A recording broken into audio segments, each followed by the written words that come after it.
Guys, y'all get up with my boy Chris Aiken, y'all.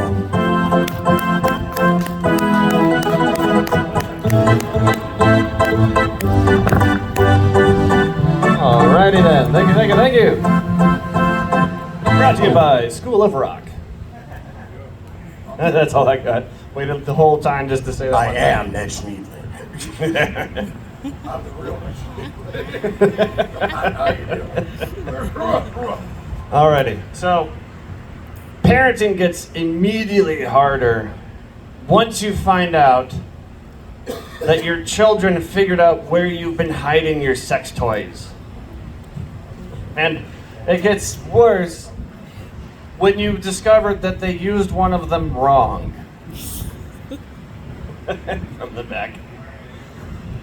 Like, say, for example, you had like a butt plug, and they're like, oh, it's like a spin top or a dreidel. Starts spinning, like, that's not what that's for, child. Or perhaps your special swing. They decided to just start inviting friends over, and they're hanging out in the darn thing. It's just going back and forth, and you're like, you'll have fun and enjoy yourself. But I remember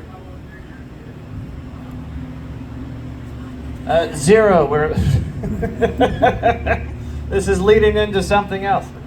So I remember being a teenager and being at my parents' house, and I was breaking into their bedroom because I just was trying to find the DVD of the one porno movie my dad had in his briefcase, and it had to be hidden somewhere in their room. So I broke into the door, got inside, parents were gone, and I wandered off into the closet and snuck in and pushed aside a little stool and looked on top of the shelf and found a bag.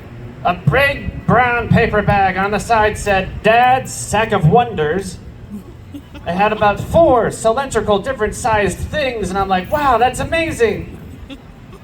Me with my teenage brain and not knowing what the hell an actual dildo is for.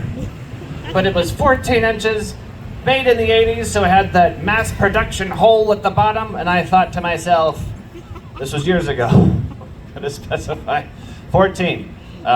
We've learned the difference since then. The hole is not what it's supposed, like, you're not supposed to use a dildo as a pocket pussy. But that's what I was like, lotion, that'll fit in there.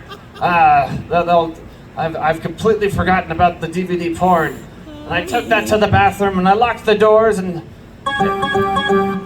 what happens next?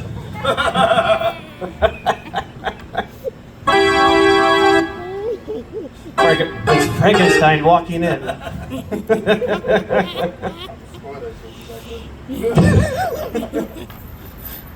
was wonderful, thank you. And then, thank you. Love you too. You're a part of the show. I'll take you on tour. The guy that honks. So my dad comes home and he goes to the closet and he ends up, and when that smell hits his, because I put it back. I finished it and just threw it back on the shelf like any child. I could have washed it. I could have washed it. I could have just like, oh, the evidence is gone. Mischief managed. He'll just go in, why does everything smell like soap in the closet? But no, it has that smell and he knows that smell. And he goes, that wasn't me. I have a son though. So now he has to have that conversation. Okay, it's gotta have this 8-mile walk. He trudges through the fucking hallway to his son's room. And then there I am just sitting on the ground. Whatever is the matter, Papa? I feel like you get away with everything with a pseudo-British voice. And he's like, stop doing the British thing. I will never stop, Papa. Son, when you make a mess, please clean up after yourself. And I realized immediately, oh, he knows. The magic is gone. It is thrown out the fucking window. And I'm just like, well, whatever are those for, Papa? Why do you have more than one?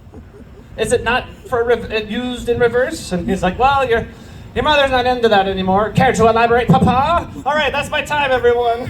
Chris Aiken one more time, y'all.